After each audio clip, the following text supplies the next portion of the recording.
Bonjour à toutes et à tous, merci de nous avoir rejoints sur Télé Djibouti. Il est 15 heures lors de votre rendez-vous d'information au sommaire de ce journal.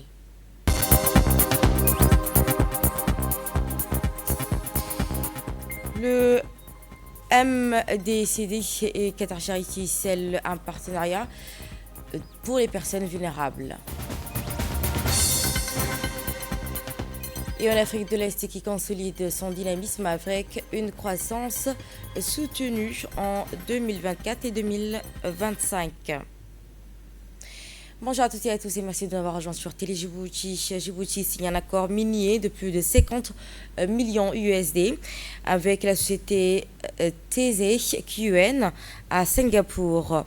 C'était donc dimanche 22 février 2026. Le ministre de l'Énergie chargé des ressources naturelles, Younis Ali Ghedi, en mission à Singapour, a signé ainsi un accord de coopération minier d'une valeur de plus de 50 millions de dollars US avec la société chinoise basée à Singapour.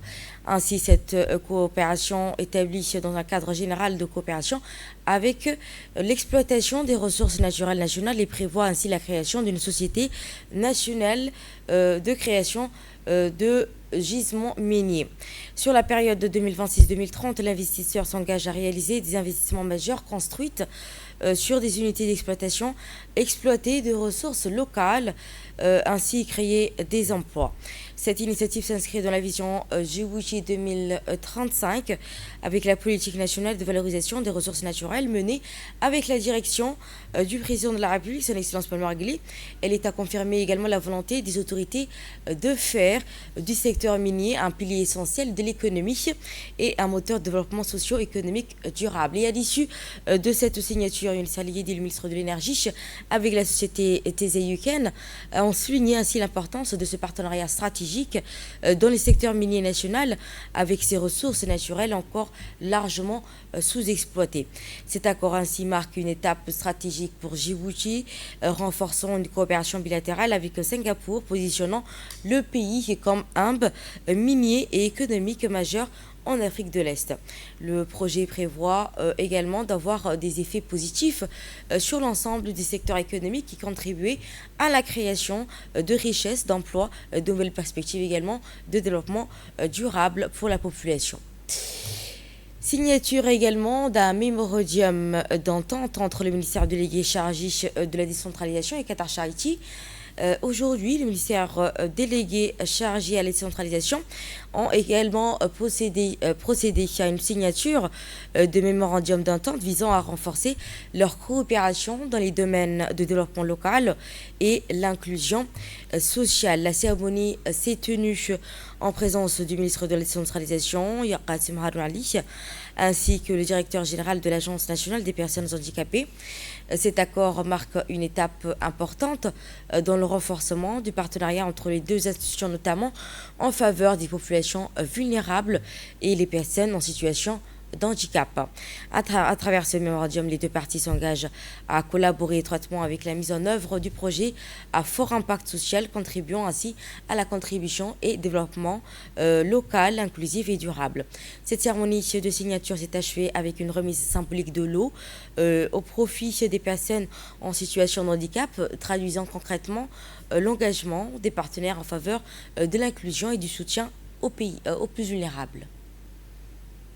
Voici pour plus de précisions le ministre de la décentralisation, Qasim Haroun Ali. Cette convention porte la façon dont le ministère et Qatar Charity vont travailler ensemble. Et dorénavant, tout le travail que nous allons faire va porter conformément au cadre juridique que nous avons signé. Cette convention porte sur plusieurs points sur lesquels il y a les obligations du ministère et les obligations de Qatar Charity qui doivent travailler ensemble dans leur région et répondre aux besoins des régions.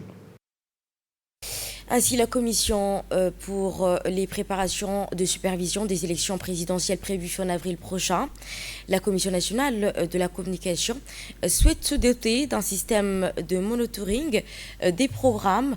Ainsi, cette technologie permettra au régulateur national de contrôler et vérifier plus efficacement les contenus diffusés dans les radios et télévisions. Ainsi, pour ce faire, la CNC accueille une délégation d'ingénieurs de hautes autorités de la commission audiovisuelle du Maroc afin de lancer les procédures d'installation du monitoring. Cette réunion qui a été l'occasion d'échanger sur les modalités ainsi techniques et la mise en œuvre de ce système basé sur un logiciel appelé HMS. Ainsi, ce logiciel qui connaît un succès notable, il est aujourd'hui utilisé dans plus de 15 pays africains pour la régulation audiovisuelle. Même la Belgique fait appel à l'expertise marocaine, ainsi pour superviser ces médias et audiovisuels. Prenons la parole, le président de la CNC, M. Ali Mohamed Dimbio, a félicité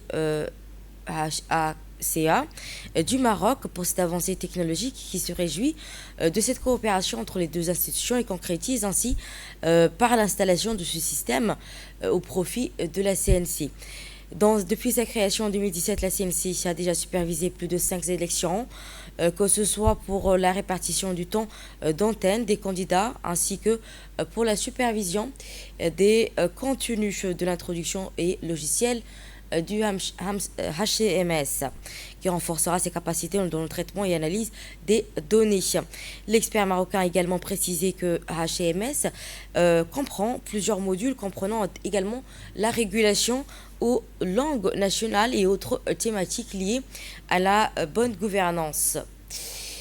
Contrôle de prix et supervision à Riyad, aujourd'hui ainsi sous le contrôle du ministère du Commerce et du Tourisme, ont mené une opération de vérification des prix au marché de Riyad sous la supervision du directeur de l'Intérieur, Abdi Farah. Cette initiative qui s'inscrit dans le cadre des suivis réguliers des prix de fruits et légumes, de protection du pouvoir d'achat des citoyens. L'opération fait partie du programme de surveillance du ministère visant à assurer le respect des règles de transparence commerciale et l'affichage obligatoire des prix. Cette intervention vise également contre les spéculations et la sensibilisation des opérateurs économiques et acteurs du secteur privé aux dispositions de la loi sur la protection des consommateurs. Ainsi, les inspecteurs ont également contrôlé les prix des produits alimentaires de première nécessité pour assurer ainsi de leur conformité sur les tarifs homologués par le ministère. Des vérifications ont été effectuées dans les stocks pour riz, huile alimentaire et sucre, ainsi que sur les dates ainsi que voir sur les préventions, dates de péremption des produits. Il a également été constaté que de nombreux commerçants respectent les dispositions réglementaires en vigueur. Le ministère du Commerce réaffirme ainsi son engagement à intensifier ses contrôles sur l'ensemble du territoire afin de garantir la stabilité des prix et assurer ainsi que le marché soit ouvert à tous. Dans le cadre de sa mission sociale visant à promouvoir les valeurs de solidarité, et à organiser dans la région d'Arta une cérémonie consacrée à la distribution des produits de la zakat, de la deuxième tranche du programme de parrainage des orphelins pour l'année 2025. Cette cérémonie qui s'est tenue en présence du directeur général du Douane El Zakat, Suleiman Hussein Moussa, du président du conseil régional, du préfet adjoint de la région, ainsi qu'un grand nombre de bénéficiaires. Au total, 102 familles en situation de précarité ont reçu une aide provenant de la zakat, tandis que 72 orphelins, garçons et filles, ont été pris en charge dans le cadre du programme du parrainage.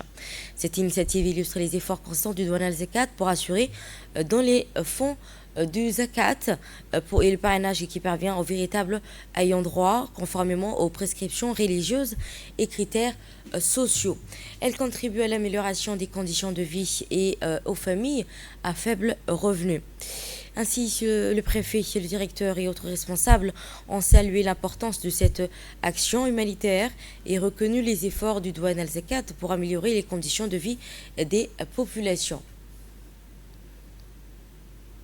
Et dans ses propos, le directeur du Douane El Zakat remercie les autorités de la région d'Arta pour leur accueil chaleureux, leur hospitalité et leur contribution au bon déroulement de cette opération. Il a également rappelé que le parrainage des orphelins représente une responsabilité religieuse, représentant ainsi l'édification d'une génération saine, solidaire, équilibrée. M. Suleiman Hussein Moussa a enfin ajouté que le Douane al-Zakat poursuivra ses efforts dans le cercle des bénéficiaires et renforce la transparence des opérations de collecte et de distribution conformément aux orientations nationales visant à lutter contre la pauvreté et consolider les valeurs de solidarité, de compassion envers les plus vulnérables. Et de l'impact sur l'actualité hors de nos frontières, notamment en Afrique de l'Est, et qui consolide son dynamique en croissance de 2024 à 2025. L'Afrique de l'Est consolide son dynamique de croissance soutenue en 2024 et 2025. Bureau de l'Afrique de l'Est de la Commission économique des Nations Unies pour l'Afrique a annoncé une croissance de 6% pour la période de 2024 à 2025. Cette performance confirme ainsi la dynamique remarquable de la région soutenue par une stabilité macroéconomique solide et les politiques publiques orientées vers la croissance durable. Les investissements stratégiques dans les infrastructures, l'énergie, la logistique ainsi que la transformation des numériques jouent un rôle central dans cette progression. Également, réduction des espaces palestiniens en Cisjordanie et fermeture d'un centre communautaire majeur. Ainsi, les forces israéliennes ont procédé à la fermeture d'un centre communautaire palestinien situé à Jérusalem occupé dans une mesure qui s'inscrit dans les séries d'actions visant des institutions palestiniennes dans la ville.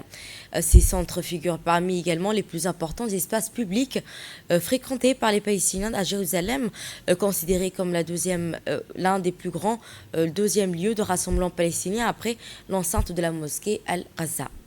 Les décisions de fermeture est perçues comme acteurs locaux, comme un nouvel épisode dans un contexte de réduction progressive de la présence institutionnelle palestinienne à Jérusalem-Est. Plusieurs organisations y font face à des restrictions administratives et sécuritaires accrues, ainsi qu'à les contraintes juridiques et financières qui compliquent la poursuite de leur activité dans leur plein droit.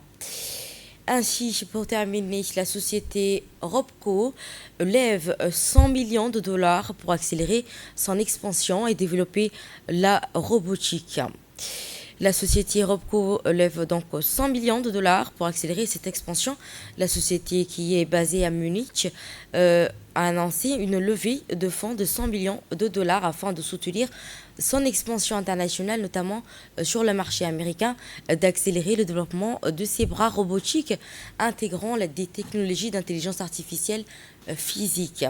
Le tour de table a notamment réuni à travers sa branche d'investissement Ligoto Investment et Innovation, cette opération qui témoigne de l'intérêt croissant des investisseurs industriels et technologiques pour les solutions robotiques avancées.